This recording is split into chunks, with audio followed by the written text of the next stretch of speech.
Vishijayvayatamayam Udasche Sakshivad Vibhu.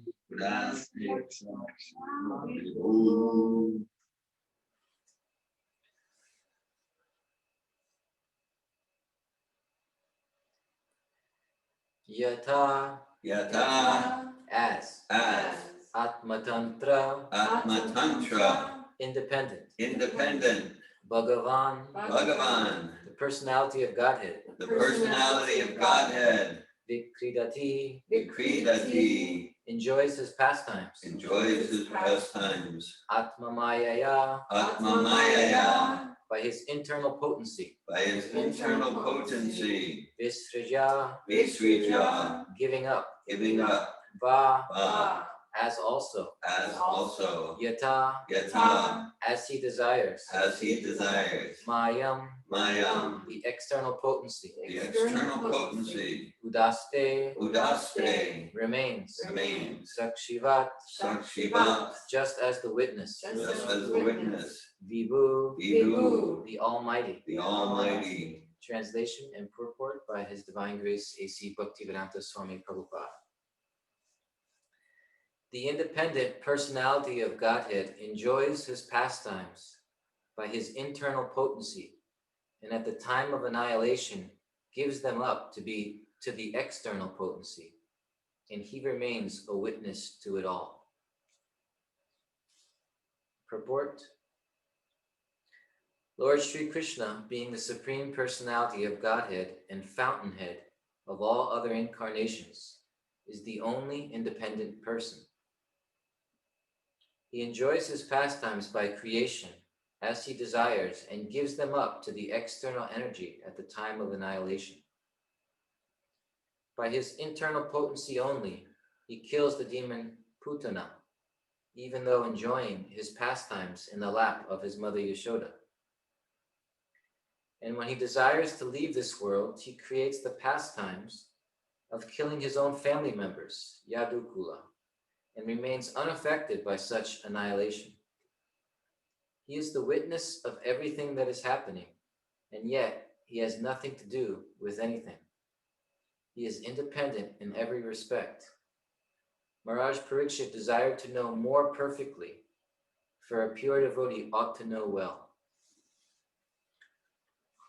Omakyan Timarandasya Gyananjana Shalakaya Chakshurun Militam Yena Tasmai Shri Gurave Namaha Shri Chaitanya Mano Bhishtam Stapitam Yena Bhutalai Swayam Rupa Kadamayam Dadati Svapadantikam Vandeham Shri Guru Shri Yuta Padakamalam Shri Gurun Vaishnavamscha Shri Rupam Sagrajatam Sahagana Raghunatham Vitam Tam Sujivam Sadvaitam Savadutam Parijana Saitam Krishna Chaitanya Devam Shri Radha Krishna Padan Sahagana Lalita Shri Vishakampitam Sja He Krishna Karuna Sindhu Dino Bandhu Jagatpate Gopesha Gopika Kanta Radha Kanta Namostute Tapta Kanjana Gaurangi Radhe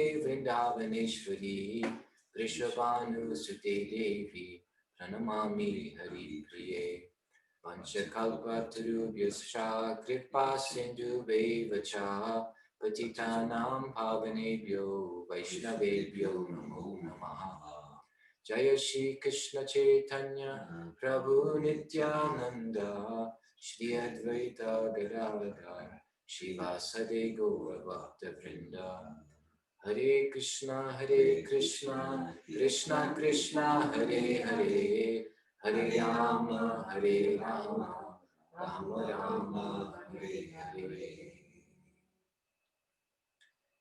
So beg for the blessings of the assembled devotees that I can say something for the pleasure of Shishi Radhe Shyam and for the benefit of all the devotees here, and also may it be in line with Guru Parampara. Hare Krishna. Hare Krishna. Thank you for the opportunity. Nice to be with all of you. So I read this verse again. This is Canto 2, Chapter 8, Text 23. The independent personality of Godhead enjoys his pastimes by his internal potency, and at the time of annihilation, gives them up to the external potency, and he remains a witness to it all.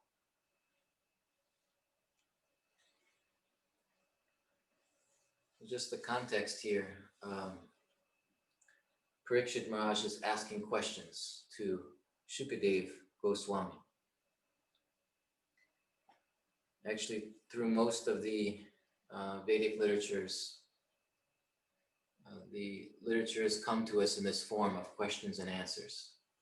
In the Upanishads, there's lots of conversations, sometimes between sages, sometimes between a king and a sage, sometimes the Supreme Lord himself is speaking to his devotee, sometimes a demigod speaking to others. And so there's always, though the form it comes to us is always questions and answers. And there's a verse about that as well, that questions and answers, between devotees, between a master and disciple, and this is like two sticks. And the two sticks, when they rub together, when there's friction, and there's these questions and answers that are going back and forth, then you can have fire. The fire of transcendental knowledge arises. So somehow this is often, we see this as the format. Parikshit Maharaj is asking many questions to Shukadev Goswami. And when there's the fire of transcendental knowledge, then the Gita says, Gyanagni Sarvakanu Karmani. The fire of transcendental knowledge burns away all of our karmic reactions. So we have so many seeds of karma in our heart, from thoughts and feelings and activities. They're all just sitting there in the heart, so many seeds. And in due course of time, certain things change in the environment, time unfolds, and then they start to sprout, and it comes as a reaction in our life. And we're filled with those seeds. And that's why actually we have to take birth after birth, because these seeds actually will just come to fruition at some point. Even our next body is being formed now. But by hearing transcendental knowledge, Gyan Agni, the fire of transcendental knowledge, it burns away those seeds in the heart, so that there's no reaction that needs to come, because we're already rising from the realization of transcendental knowledge, getting closer to Krishna, and then certain seeds are just burnt away. But even more valuable than burning away these seeds of karma in the heart,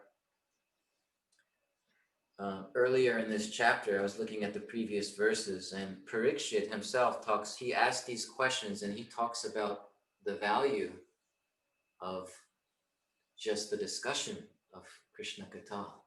And there are some really nice verses, and I wanted to just go back and look at them so we can see the value of hearing Bhagavatam. Devotees have this nice quality. It's a quality that glorifies Sutta Goswami in the beginning of the Bhagavatam, but it's a very nice quality. Vakshe Krishna Katodayam. This is a quality of a devotee, that whatever you ask, whatever the question is, whatever the subject matter is, their words in response are always giving rise to Krishna Katha. But this is such a nice quality of a devotee. Whatever the subject is, we hear so many subjects throughout the day, but if our mind goes back to Krishna, or relating it somehow to Krishna, or when we're speaking to somebody, a spontaneous desire to speak about Krishna, we remember something, we want to share something. That's the natural quality of a devotee, that whatever a question is asked, they see the relationship to Krishna and want to express it and want to respond in that way. I remember this one devotee in New York. He passed away already. He passed away young. He had serious health issues, and he went to the hospital one time, and he had heart surgery. and I was visiting him afterwards. And I went into the hospital, and this devotee was he always spoke about Krishna, whoever he saw, whoever was around him, whatever the circumstance, and sometimes that made it a little awkward. It's not there are certain circumstances where maybe we don't go there, but this was his mood. This was just who he was, and it was very sweet and very natural, actually. And it's just, he loved Krishna, and he loved talking about Krishna. So no matter where we were, who we were talking to, he'd relate it, bring up a pastime. People even had no idea what a pastime was, but he was sharing. So I went to the hospital to see him after this surgery, and I was going up in the elevator, and there was someone else in the elevator, and they had like what was it? A Path of Perfection? Is that what one of Path of Perfection? One of Prabhupada's small books. And I just thought, oh, that's interesting. And I, of course, being a devotee, I asked, where'd you get that? Oh, someone gave it to me on the 7th floor. I was going to the 7th floor. That's where my friend was. And I got out of the elevator, and I passed by some of the nurses, and another nurse had a Science of Self-Realization. And I went into the room, and I saw my friend, and there was like a doctor that was coming out, and I said, how are you doing? I just asked this doctor. It was like this old gentleman, and he said, good, I'm learning a lot about Krishna. I thought, wow, and this whole and then I saw my friend and sat with him and talked, and he was sharing his experiences, but I was amazed that he has this a kind of a sweet innocence, and it wasn't like turning people off. They were kind of attracted, and just, oh, he's talking, the nurse and the doctors, they were just hearing all about Krishna, because this devotee couldn't, it was spontaneous that he'd like to share about Krishna. So this is, he couldn't help himself. He couldn't help himself. Yeah. It's very sweet.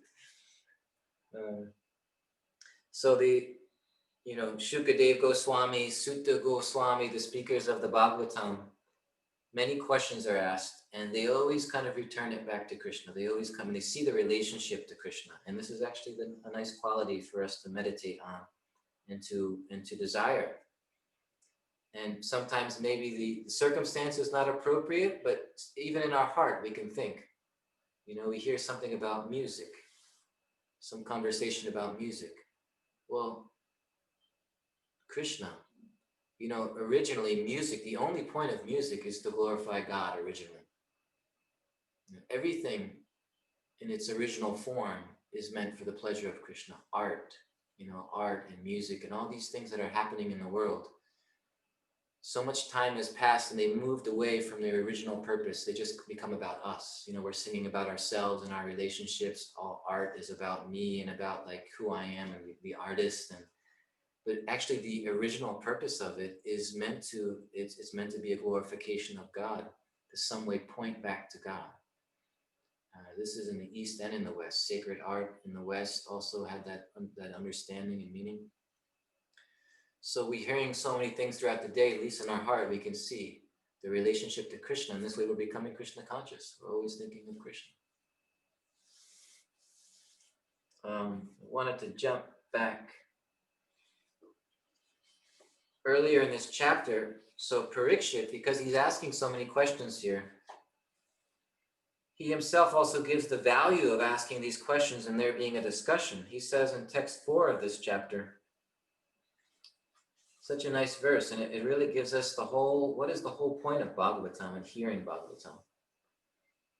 He says, persons who hear Srimad Bhagavatam regularly and are always taking the matter very seriously will have the personality of Godhead, Sri Krishna, manifested in their hearts within a short time.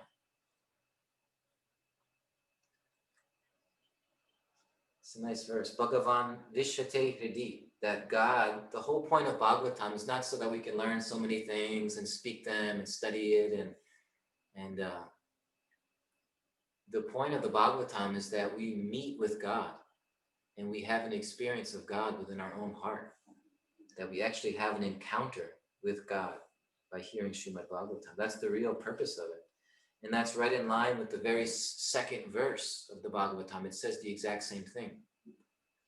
So often in a book, in the beginning of a book, you give the purpose of the book. So the Bhagavatam does that as well.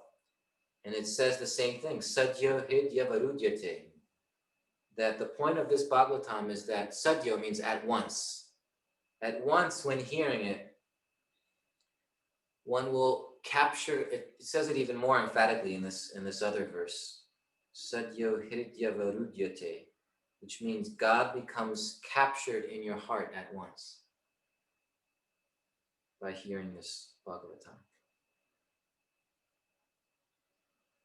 So it's nice always to reflect on the purpose of the book and the consciousness in which we hear it. We can prepare ourselves in a certain way, and when God is finally experienced, when we can, as it says, capture God or God manifests in our heart, then we'll finally be at peace with ourselves, with our other relationships. You know, everyone's looking for happiness, trying to be happy, trying to get various pleasures. But really, much more profound than that is to be at peace with oneself, which requires that we're at peace with God.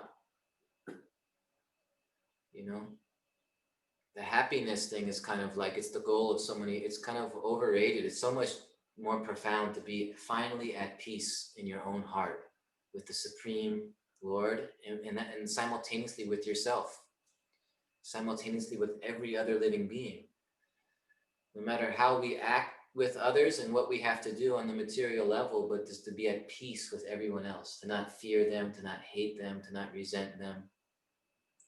So the path to that kind of satisfaction of the heart within ourselves is to finally be at peace with Krishna, that Krishna manifests within our heart.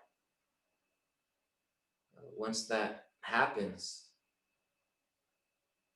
then everything else, all our questions will kind of go away. You know, we have so many questions. What should I do in life? And this, and so many things we're wondering about. But when God actually manifests in our heart and we're at peace with God, with ourselves, we're back in harmony with God and with others, then we can do this or do that. It doesn't even matter so much. We choose to do this, choose to do that, choose not to do this. But from a state of Krishna consciousness, it's all coming from the right place. And so we don't get so concerned with, you know, figuring it out, you know, this decision, that decision.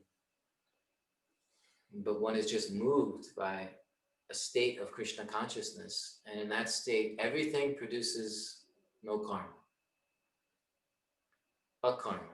Akarma means no karma is produced from a state of Krishna consciousness. And all the karmic reactions come because of we're disconnected from Krishna and we're fully identified with this present personality that I have. We're identified with everything happening in the world, myself, my thoughts, my feelings, my emotions, all that identification.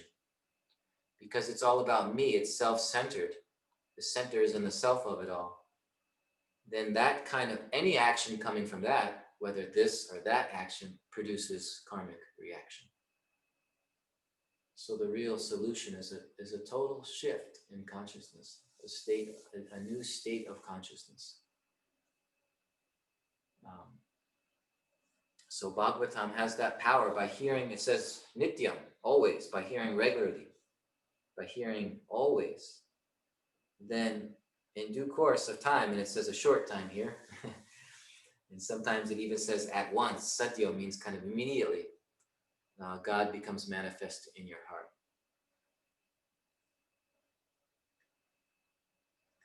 So this topic is Ashraya Tattva. What is the truth? What is the Tattva of the ultimate shelter? Ashraya. Bhagavatam has 10 subject matters, and the 10th canto is covering the 10th topic of the Bhagavatam, which is Ashraya, the supreme shelter. And that's why the 10th canto is all about Krishna and his pastimes. It goes directly into a discussion about Krishna's nature, his activities. This is the real shelter for the living being, where we're finally at peace. We're finally back home. There's one more verse from the beginning of this chapter, text 6. And I also found this to be such a nice verse that Parikshit says, a pure devotee of the Lord, whose heart has once been cleansed by the process of devotional service, never relinquishes the lotus feet of Lord Krishna, for they fully satisfy him, as a traveler is satisfied at home after a troubled journey. Right? So we're travelers in this material world, and it's a troubled journey. We have our troubles, we have our difficulties. But finally, when this Krishna consciousness awakens, then it's described here. It's like a traveler after a long troubled journey, they finally return back home. So we like to travel. But if our traveling and if our journey, we're away for a long time and there's so many troubles, we know the satisfaction of coming back home.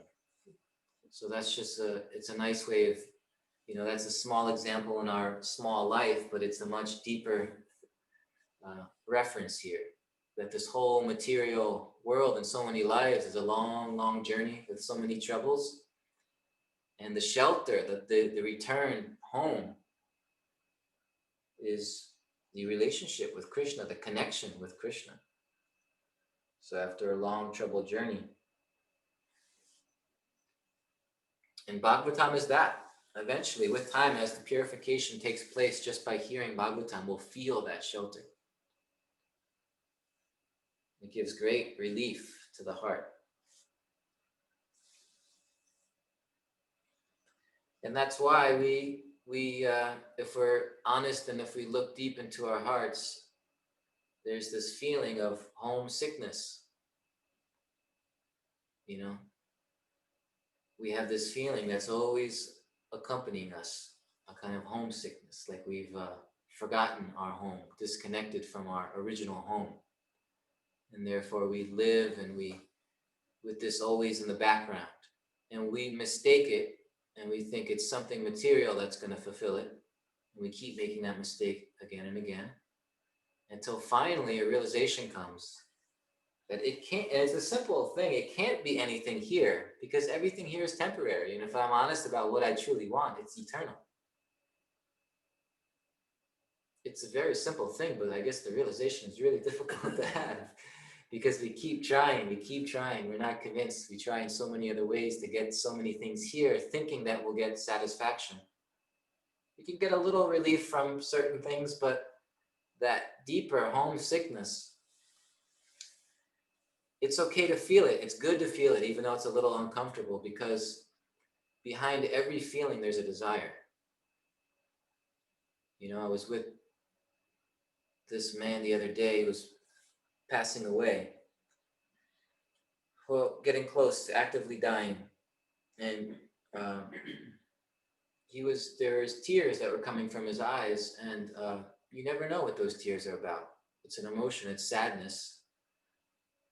So I asked him, what's the meaning of your tears? He was still able to talk and communicate.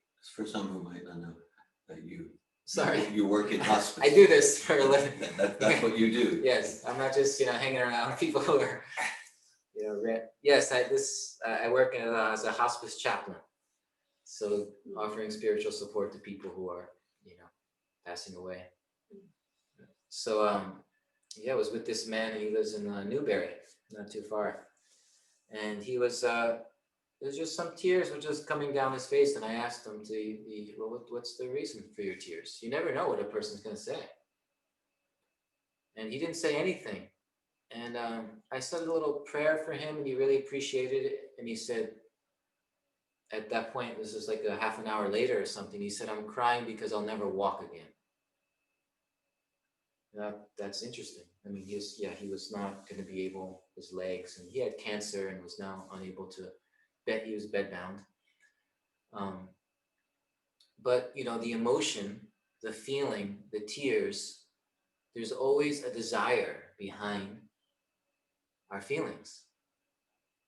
So if we get in touch with the feeling of homesickness, being separate from Krishna, we're also getting in touch with our desire for Krishna. And we need to always feel that. We need to bring that into our devotional life. We need to bring that into our chanting, our serving. We need to bring that into our hearing of Srimad Bhagavatam. Keeping, even though it's a little uncomfortable, right? Homesickness. It's not the best feeling, a kind of the disconnect from Krishna. But it's there, but let me feel it, because by feeling it, I'm also getting in touch with my desire for Krishna. And this is how we should chant, with that desire for Krishna. Like, Krishna, I'm chanting, my lips are moving and something's coming out, but I have no access to you. So please, appear. It's my desire, it's my deepest desire. I know if you appear, then, it's all my problems, everything will go away. It's not that we're chanting to get rid of our problems, we're chanting for Krishna. But these things will happen simultaneously. And if we chant purely, Krishna takes care of everything else. So we want to bring that. We want to feel that homesickness so that we're also feeling the desire, and then bring that into our spiritual life. And the very interesting thing about the path of bhakti is that our true self is revealed to us by the glorification of Krishna, by hearing and chanting, and by putting the focus on Krishna. It's very mysterious, right? Because it's a lot of spiritual paths. Other paths are more focused on my own. I have to advance spiritually. And of course, we need some of that. We have to think about those things. But ultimately, what we say and what's there in the Gita, Janma Karma Chimi Divyam, that just by understanding Krishna and his birth and his activities and his divine nature, then our divine nature begins to awaken. So, and the way Prabhupada said this is that by God realization includes self-realization. So by a focus on Krishna, by hearing about Krishna, his nature, his activities, his birth, his exchange with his devotees, all of that is actually our own divine qualities and nature are awakening from that activity. So that's nice to know, because these verses now we'll talk about. In fact, this verse here, I'll just read it again because it's talking about the nature of Krishna. What is it saying about Krishna? It says here, the independent personality of Godhead enjoys his pastimes by his internal potency, and at the time of annihilation gives them up to the external potency, and he remains a witness to it all. So this Prabhupada comments in the purport about this Atma Tantra, it says here, that everything Krishna does, he's completely independent. This is even hard to imagine, because we act in this world and we do things because of some reason in the past, or some conditioning that we have, or something, the modes of material nature, and therefore we can point out that, well, I did this because of this. This was the cause. But imagine a completely independent being, where the very nature, because his nature is just absolute benevolence, that everything he's doing he's just doing freely, and it's all just absolute benevolence. It's not caused by something else that happened, and therefore he has to act in this way. But his very nature is just simply goodness, pure goodness. And all the actions that come from Krishna are pure goodness, even though we want to judge it sometimes. Oh, Krishna's doing this. That's a very nice activity. He's very sweet with that devotee. But here it says Krishna killed his own family, the Yadu dynasty. And we think, well, that doesn't seem very nice of Krishna. But see, we're judging from our own standard of, oh, this is good, this is bad. When Krishna does this, it's very nice. When Krishna dances with the gopis, I don't know about that. That's a little that's inappropriate, But we have to understand the nature of Krishna. His nature is absolute benevolence. So everything that comes from him is actually perfect and good. it's hard to see that because we're used to judging ourselves, judging others. That's bad, that's good. But this is a being now who's completely good. And so we can misunderstand. This happens always, misunderstanding Krishna's activities. And you know, for even as devotees, it's natural to just be a little confused or to struggle with something. But even, you know, in India and when the Krishna Leela is so misunderstood. Krishna with the gopis is so misunderstood because we don't understand the true nature of God, which is absolute goodness. And he has to act from that because that's his nature. And so he'll do different things and we get a little bewildered because we have our own standard of what's good, what's bad, what's moral, what's immoral. It's very subjective. It's just happening kind of from our own conditioning, our own lens. You know, that's why different societies even can differ and disagree with, well, you say that's good, but I don't think that's good. It's not good in my culture. But there is a true goodness, an absolute goodness. And there's a relative good and bad. So Atma Tantra, that everything he does is just independent and good. It's all Leela.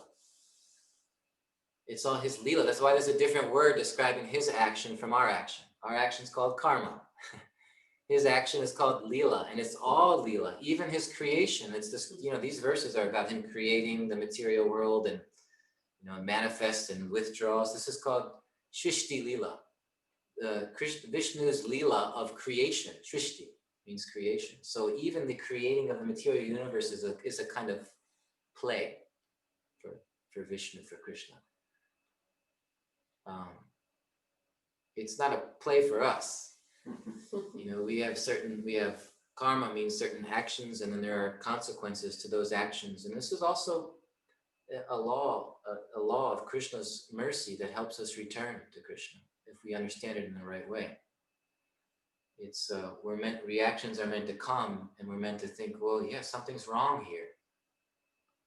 You know, what am I doing wrong, or why am I out of harmony? Why am I not just happy always and peaceful? Those questions arise from karmic reactions. They're meant to. That's the purpose. And that should lead us to seeking the ultimate solution to all these problems.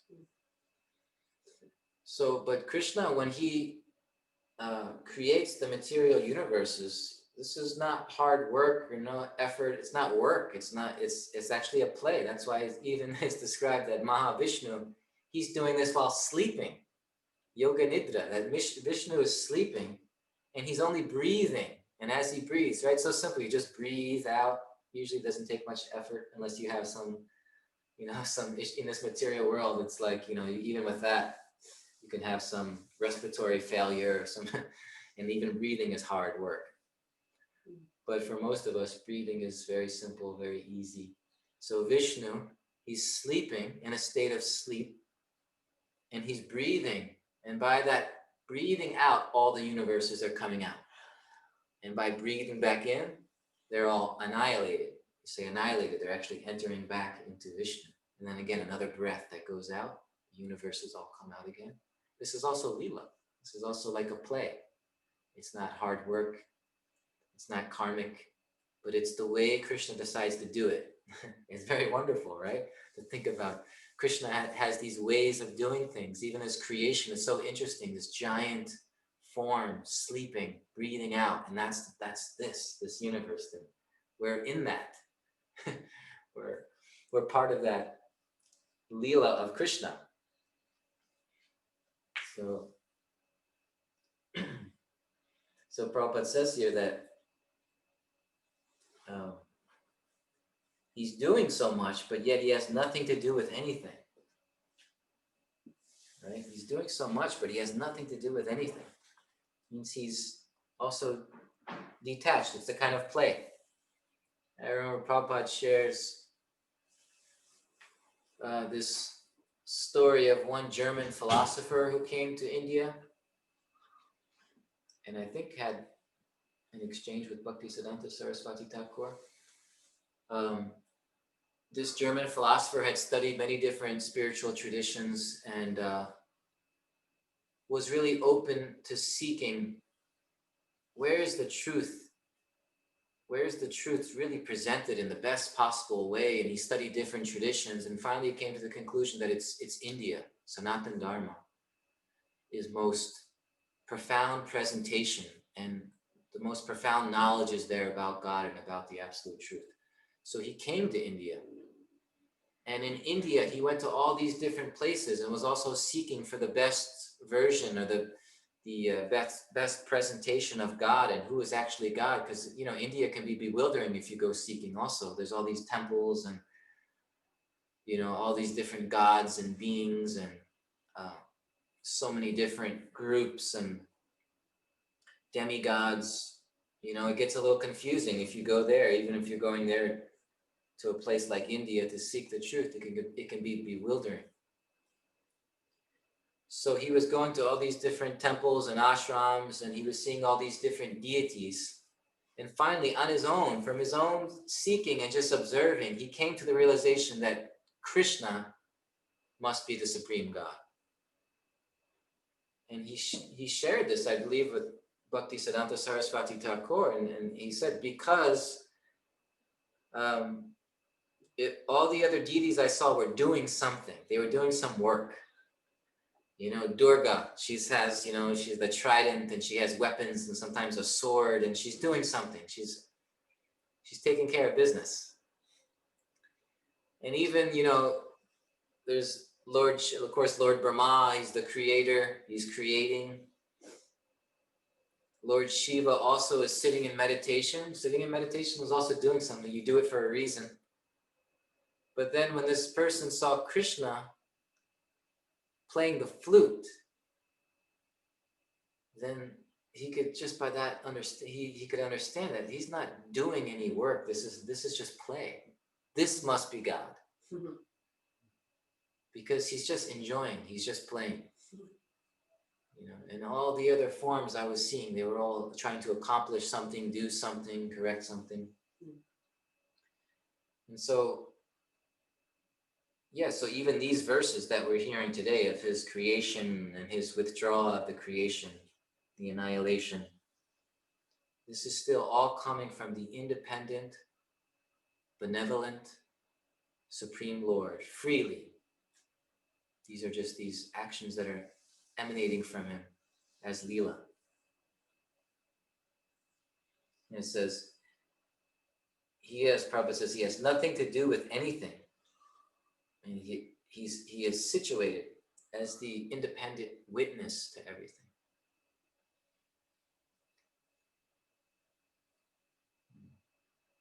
So the Bhagavad Gita also explains that in the 4th chapter, that Krishna's doing so many things, but he's totally untouched by all of it. And he tells Arjuna that with, again, the same point, with this understanding of me, Arjuna, with you understanding me in this way, that I'm doing so many things, but I'm totally independent, untouched, detached. If you have this right understanding of me, Arjuna, you also will be disentangled from all your work. Again, it's somehow by understanding Krishna's nature, we get some of the reason. We become like Krishna in a certain way. We become Krishna-like in the sense that we can also have this consciousness where we're acting in the world and we're doing certain things, and we're independent in the sense of we're not being pulled into it all and getting too into it, but we're kind of aloof and we're just fixed in service, actually. Whatever the actions or reactions, whatever's happening, I'm just fixed in service to Krishna. And in that way, nothing's going to disappoint me. Even if there's some failure in this or some struggle or but I just keep moving because it's just my service to Krishna. So it's that same consciousness of not being affected, not being, we get so into everything in this material world. We get into all the dualities. Joy, and we get into joy. We get into some kind of pleasure. And then sorrow, we get into that as well. We get into it. And the thing about the dualities is that when you get into the one and it always invokes the other, and then you go back and you just keep going back and forth throughout your whole life and many lives. It's the dualities that actually, dualities are like the heartbeat of the material world. They keep the material world going. And you get into now this and now this. Now I'm on this side. You know, there's so many sides, and people of the world want us to choose a side. They want to pull you in, come join our side. And that means you oppose the other side. And then now you have enemies. And then maybe you make a shift. Hey, I was on the wrong side. I want to join this side now. But guess what? You're choosing the same thing. You're choosing an absorption in the material dualities that separate you from your true nature. And so they're both, like we say, they're two sides of the same coin, and the coin is a counterfeit coin.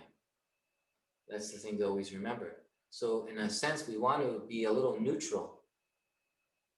We want to have a certain neutrality to the happenings of the material world, and we want to turn within ourselves and see the real need in the heart and go towards that. Start directing your life towards that, towards Krishna from within. That becomes where we put our energy, our focus, and less energy and focus in the dualities. Because that's the whole distraction. The whole material world is a distraction from Krishna. So every side and every part of it is a kind of distraction from Krishna. But once we start to learn, then we can utilize things in Krishna's service. Nothing becomes a distraction. But to get there, we have to a little bit be careful we don't get too involved into the dualities of the material world. And this is Krishna. This is how Krishna acts. He's doing so many things, but Prabhupada says he has nothing to do with any of it. He's not really into it. And he's just acting from goodness, independently, freely. And we're also called to be in that same consciousness. So very nice verses in the 4th chapter of the Gita talk about this. 4:14 and 4:15, where Krishna tells Arjuna, just like I'm acting and nothing is touching me, Arjuna, you have to be in that. You have to also do like that. And therefore, that whole section, he gives the understanding of being the non-doer, which doesn't mean not doing anything. You still go on with all your activities, but doing it as the non-doer, which means no reactions are coming because you're free, you're independent, you're fixed somewhere else. Your mind is not in these things, but it's in your service to Krishna. And that way you're protected from all the reactions.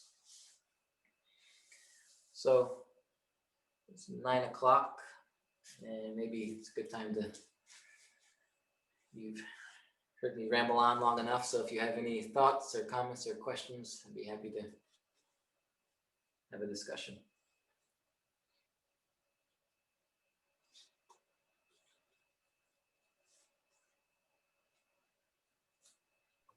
I have a question. Hare Krishna. Hare Krishna. Thank you for the class.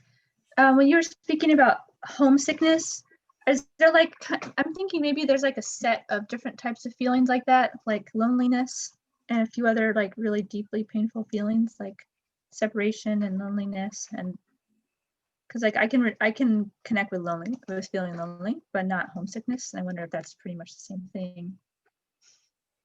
Yeah, that sounds about right to me. I think, there's just different words to describe it, but definitely the loneliness, loneliness also means there's a disconnection,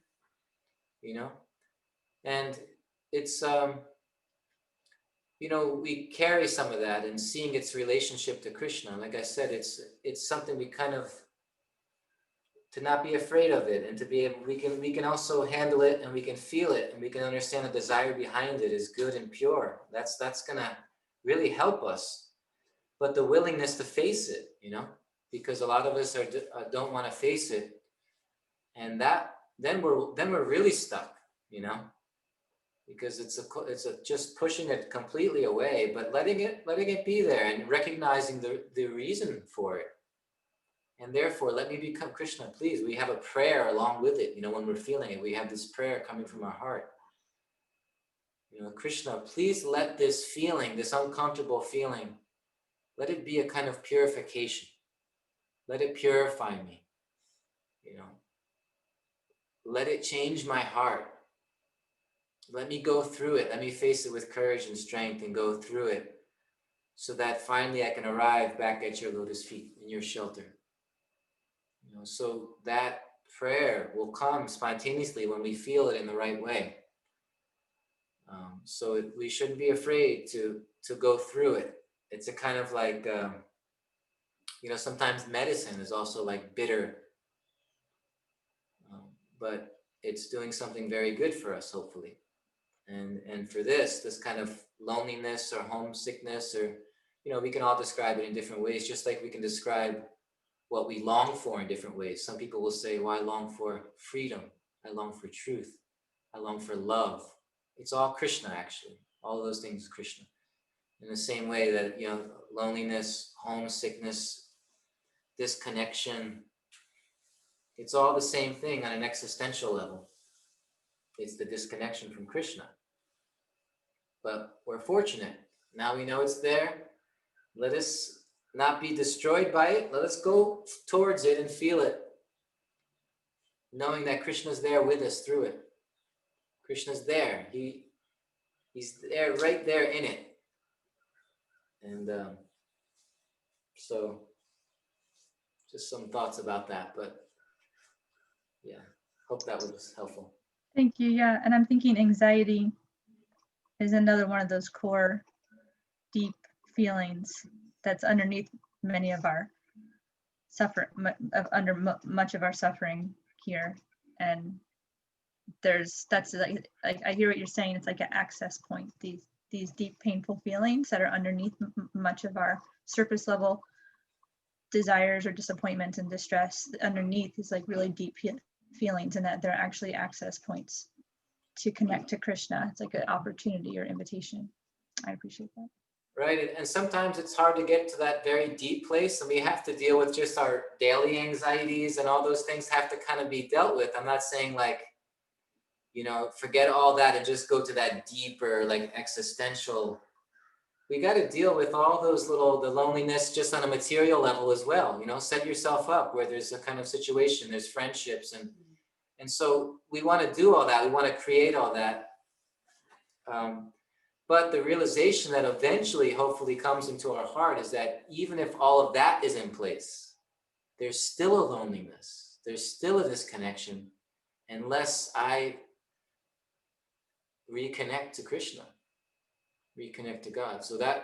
But we don't have to just like bypass all of the things that are, the things we have to take care of now and the different anxiety. There's loneliness just even on this level, and we should do what we can for it. And there's real homesickness, right? Maybe you've been moving around a lot and you just need to find a stable, nice home for yourself, so that but these are all like little miniature forms of deeper issues within ourselves. And to get to the deeper ones, sometimes we got to take care of the other ones as well. So just a further detail about that. It's, we don't want to just live in this kind of like existential pain. We got to set ourselves up so that there's a certain comfort and a certain healthy life that we're living. And that can help us get in touch with knowing that even though now things are fine in my life, there's still something I have to sincerely strive for.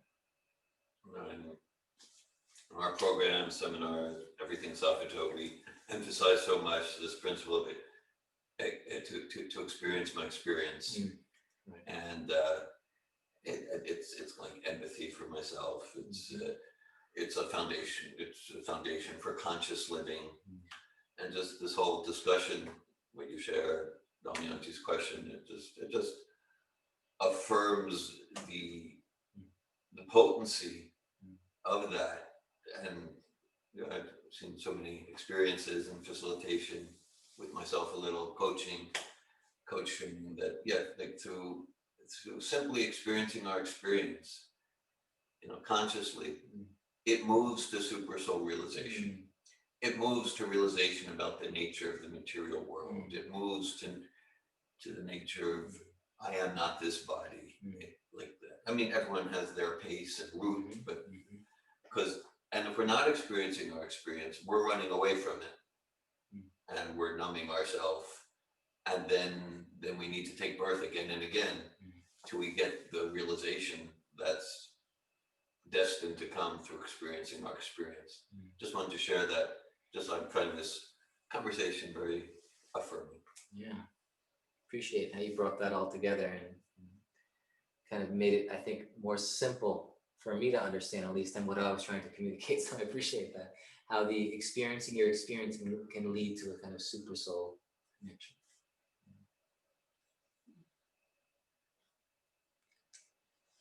Anyone else with any comments or thoughts, questions?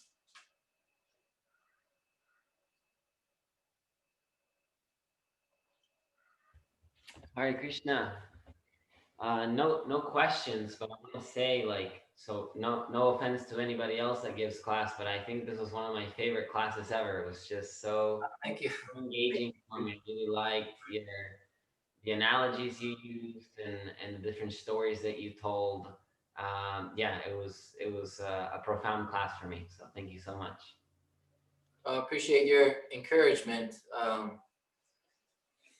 I just like to hear a lot, and I take notes, and try to remember things. And so I'm glad that you got something for it. But I appreciate your encouraging words.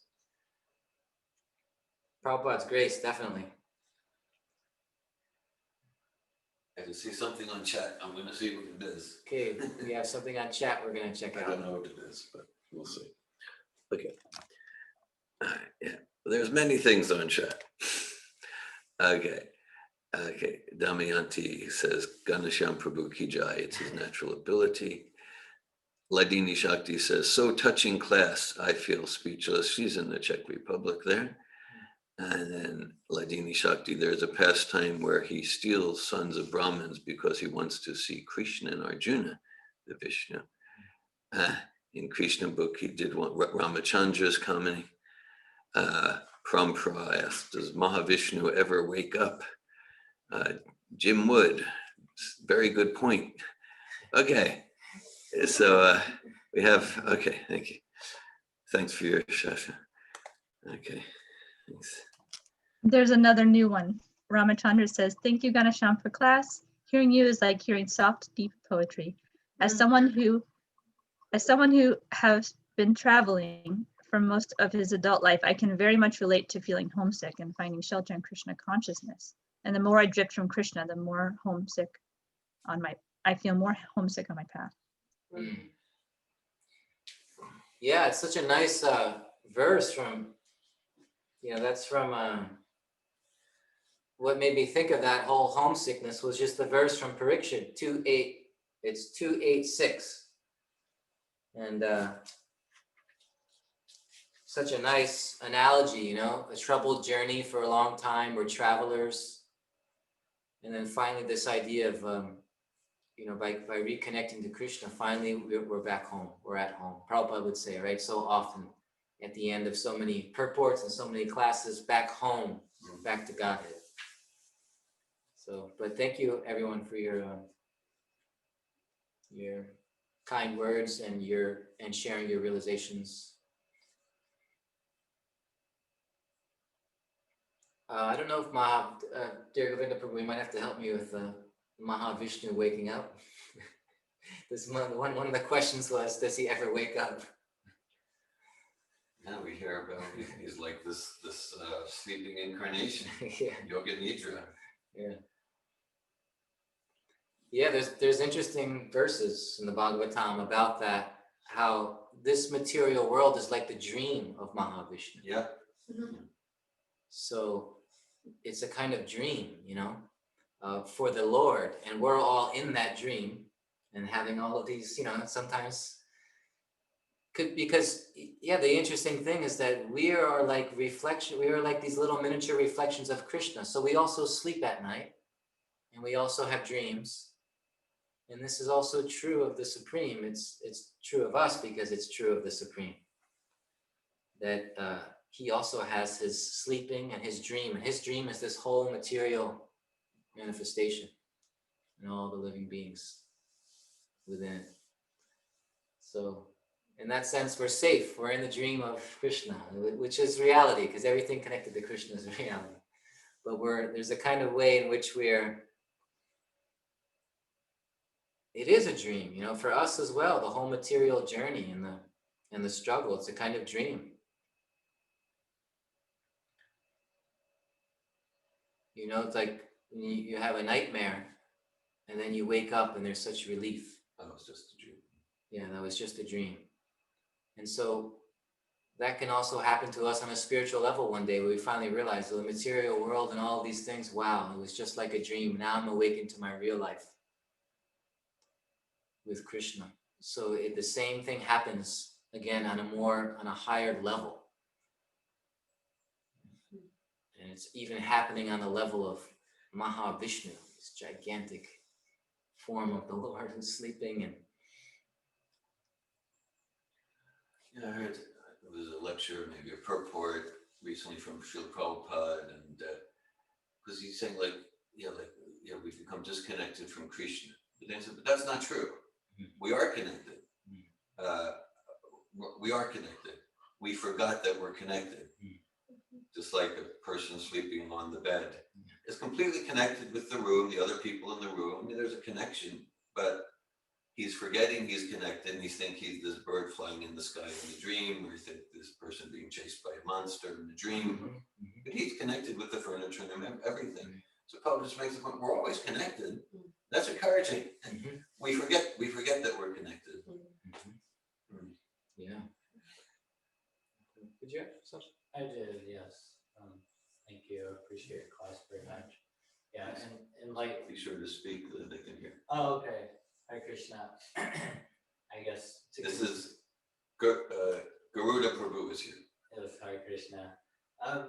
So yes, I was thinking about Krishna manifesting in the heart.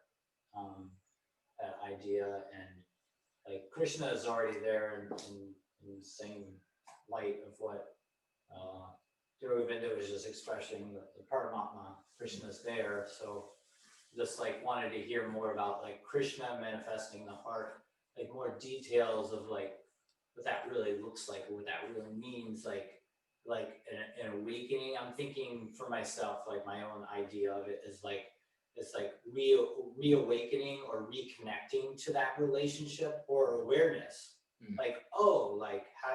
Coming to that place of where it's actively, Krishna's actively, you're experiencing that experience of Krishna being in your heart. So you could share a little bit more about that. Yeah, Krishna in the heart. What does that mean? I mean, it's very interesting. In the Bhagavatam, there's even a description that is also a form. There's also a form. There's also a description given of what that looks like. The section of the form of Vishnu that's there, the size of a thumb, it says. Yeah. So interestingly, there's even a kind of that dimension is there as well. There's actually a particular form. It's not that just I'm feeling some kind of thing within me, but yogis can actually see. Yogis, they say yogis have the ability, certain yogis, to actually go within themselves and see things. And the whole science of Ayurveda, there's all these descriptions of different organs in the body. It's not because they were cutting up bodies. They never cut up bodies to find out all that information, but it said by meditation, the yogis were able to go inside themselves and actually see the inner workings of the body. And so it's like a mystic power. So, but yogis also, there's certain yogis, a description is given from certain yogis who are able to see the actual form of God in the heart. So that's one thing.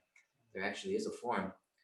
Usually how we understand that super soul is a kind of guidance that we know is the guidance from God within. And we serve that. We align ourselves with that. So it's kind of it kind of comes through, or it's felt as a kind of the intelligence of God is guiding me. and I'm surrendered to that. So the devotee always just goes with the super soul kind of dictation. What does Krishna want in this circumstance? And so there's a kind of, I guess it seems to me like a kind of knowing that comes from God guiding our lives, and we're aligned with it. So usually it's because they say the spiritual master, is the outer manifestation of the super soul. So maybe that gives some insight too. The spiritual master is giving transcendental knowledge, is guiding, is directing, is correcting. All of those things are happening. So he's the external manifestation of the super soul. So super soul from within can also do all those things. And that's why we need that connection to a pure devotee, because we're disconnected from the super soul, but now here at least there's a external representation where I can connect to God, and that connection is always there. It's not that it goes away at some point, but the super soul and the pure devotee guru, this is also they're one and different. So like we read Prabhupada's books, read Bhagavatam, read Bhagavad Gita. So that's, and I like how you connected super soul with intelligence, higher guidance, true higher guidance. There's that verse 2:235, the purport, and Prabhupada gives like how logically we can understand the super soul in the heart. He uses that form, the form intelligence, and so so like super soul. Oh, that's Bhagavad Gita, Srimad Bhagavatam, and Ivani from Srila Prabhupada. And also it's very personal, because like the form of the super soul is so elaborately described, even the size, of course it's transcendental dimensions. At the same time it's personal, because Yam Shama Sundaram, Achintya Gunasrupam. So like, because for the devotees, the super soul is appearing not as forearmed, but as the eternal, graceful, threefold bending form of Shama Sundar with the flute. So there are kind of like standard appearances, and it's also very personal. And I appreciated your response to the Guru to that. Okay, in a palpable way, it's that transcendental intelligence that guides our life to whatever extent we're willing to receive. And to whatever extent we're willing to receive that super soul connection.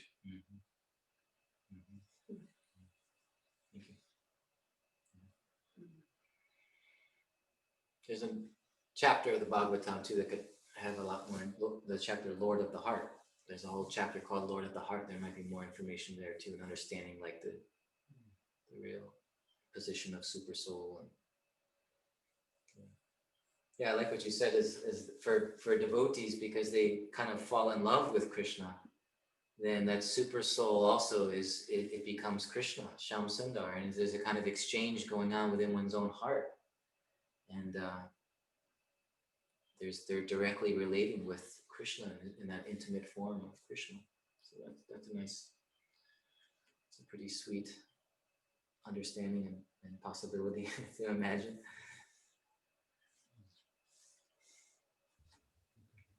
Hare Krishna, Ghanashyam Prabhu. Hare Krishna. Hare Krishna. Thank you for your class. I also felt very spiritually stimulated to come closer to Krishna and become more serious about my spiritual life. So that's the goal of Bhagavatam class, to support people to become more serious about spiritual life. And you spoke about the seed of karma, and I'm thinking about karma a lot lately, and I'm thinking about the different manifestation of those seeds when they sprout. And I wonder if there is a place somewhere where there is distinction being made. Like karma can manifest like one having a financial difficulties, or maybe trouble in the mind, or external trouble in in a job or physical, like physical seems, it seems that there is different level of manifestation starting from maybe on a subtle level or more on the growth level. Like I'm sure you see a lot when I think about death and sometimes people going through a lot of suffering, it seems like it's burning like a acceleration of burning the karma for making sure that in their next life it's done and they are done with that. So I'm just meditating a lot lately about all that. And I was wondering if you like, if you know of something that guides understanding as a different manifestation of karma. I've heard it also, like you mentioned, connected to the three kinds of sufferings, within the body, the suffering caused by one's own body and mind, other living entities, and also material nature. So, I've heard that, karma's operating on every level that you mentioned, physical, emotional, within nature, certain things are happening, collective karma, within groups. There's also a kind of collective karma that can form. And again, the when we identify with a group, this is an interesting kind of thought, when you identify fully with a group, then you may have to receive the collective karma of that group, because the karma is coming from identification. And so in a way, you can escape group karma by not identifying with the group. And so, I mean, yeah, anyway, it's an interesting thought, but in terms of, I haven't found like a go-to like source that deals with this. It's just from what I've gathered from different purports. I also, at one point, I would like to keep like a notebook and on different topics. So I would have a topic of karma, and whenever I read a purport or something that had something to do with it, I would mark it. And so I just collected a lot of information for myself about it, but I don't know if there's any like a go-to source, or no particular literature comes to mind where it's mainly dealt with. I just find it here and there, and kind of a lot of the Vedic scriptures are like that. You have to like for a particular topic that you have an interest in, you have to kind of just search around and gather things. Sometimes they're in different places, disconnected, and also like what happens at the time of death. I was very interested in that, and like actually what happens to the different subtle bodies, and found something in the Upanishad and then something from here and there, and then you kind of put it all together. Then sometimes you can see how it's coherent and how it's can be understood more profoundly. What you're saying is, well, first I think during the class you quoted the essential verse from the 4th chapter with 437, that through bhakti yoga, through chanting the names of Krishna, karma in all its stages, it's pulled out at the root, burned right to the very seed, whatever analogy we want to use. And that's an important point, because I've heard, even in Vaishnava communities, I've heard that, no, even if you chant and this and that, still there's karma that's not manifest yet. And so, yeah, I mean, that's like if we're not chanting attentively, like, but at least in principle, Right. that bhakti yoga just burns it on. And then, you, in your response to Mother Malini, you kind of indicate, well, this is kind of complex. And that's exactly what Krishna says. He said, but the principle's straightforward. That like, I do good, good will come back to me. I cause harm, harm will come back to me. And even if I do good, then I'll need to take birth again, have good done to me. So the principle's straightforward. But Krishna says, the intricacies of action and inaction, karma, the intricacies are complex.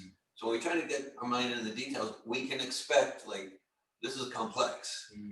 And so, yeah, it's one of my favorite verses when I'm like really not clear on the subtleties and nuances. Krishna says this is complex. So I still get to refer to justify my bewilderment.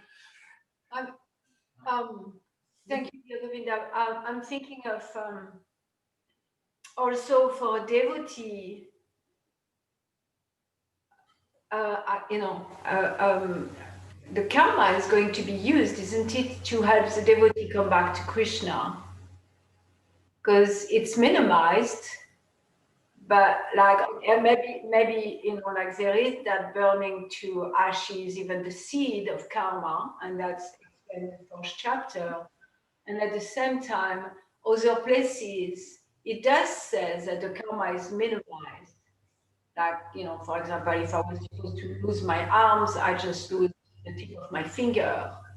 And the minimized karma is also used by Krishna to help the devotee move forward in their spiritual life. Is that correct? Yeah, I've heard that as well. It's like, I guess there's degrees, like, karma can be minimized, and karma can also be completely stopped. Like, in the Bhagavad Gita, there's also said there's 5 subject matters, and most of them are eternal. Karma is recognized as not eternal. Mm-hmm. So it is a thing that at some point stops, so maybe it's if we take the spiritual life as a process, so then there's a minimizing of karma for a devotee. And there also can be a total like burning away of karmic reactions. And then finally, at some point, it's all stopped. It's all burned away by the power of devotional service and Krishna consciousness.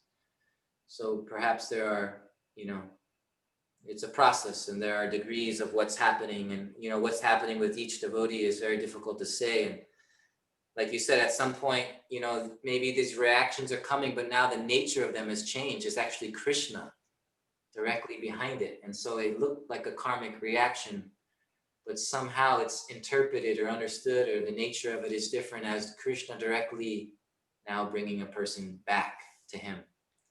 So I think all of it's possible, and that's why Nir Govinda Prabhu is also mentioning it's intricate, it's a little tricky, but these are, I think we're exploring some of the different levels, and I think they're all true probably. Related to the conversation, there's a purport in the 5th canto about Maharaj Bharat and the deer. And this was one of my most frustrating purports when I first read through Prabhupada's books, and now it's one of my most enlivening. But okay, so in the text, Shukadeva Goswami is saying, because Maharaj Bharat, he's at the stage of bhava, but then affection for the deer, and so Shukadeva Goswami said it's definitely karma. And in the purport, Prabhupada says it's definitely not karma. So I'm like, what? So yeah, so just like Malini says, I think it's like a more subtle principle that, okay, we can imagine there's some karma there, but he's transcendental to karma, but Krishna is using his karma to kind of move things along. So it's not karma, so karma means material, but this is Krishna, the transcendental personality of Godhead, but he is using what was material karma. So all these possibilities are there. Yeah, that's a good point. Yeah, and it's so visible in Srila Prabhupada's pastimes. Like maybe the untrained eyes will see, oh, it's karma, but nothing is karma. And still it doesn't mean that no karma, or when the karma is completely burned, it doesn't mean that those threefold misery don't come to the person either. So it's interesting.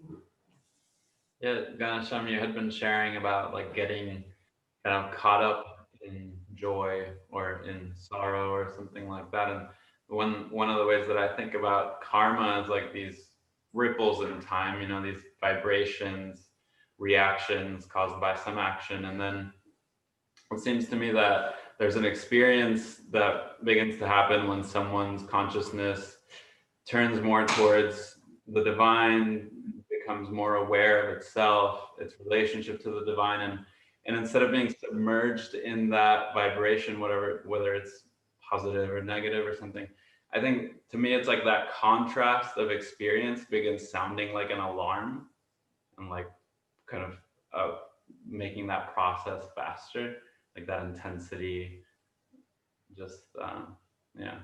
And I wanted to share that I definitely feel an increase in my level of homesickness after being with you this morning, and I'm very grateful for that. And also that one simple thing you said that I really appreciated that's helping me in my process is just how you framed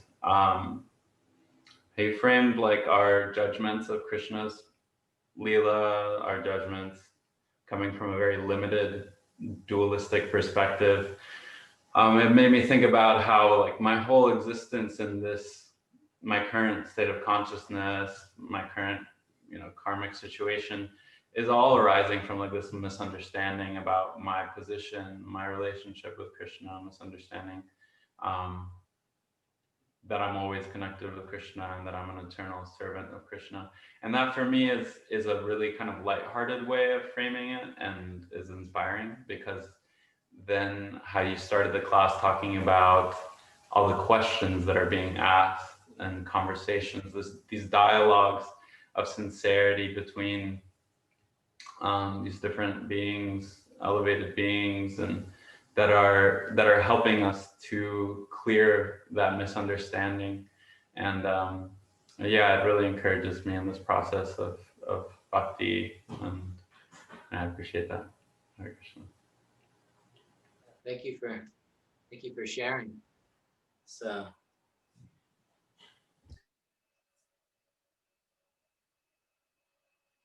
yeah.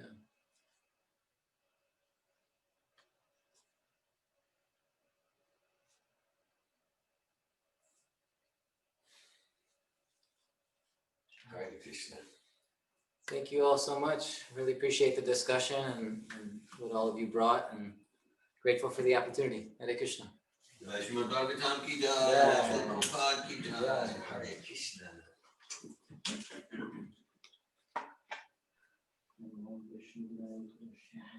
Peace, peace, Hare Krishna.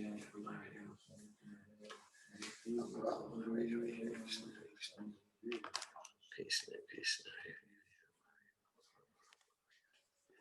Thank you, Prabhupada.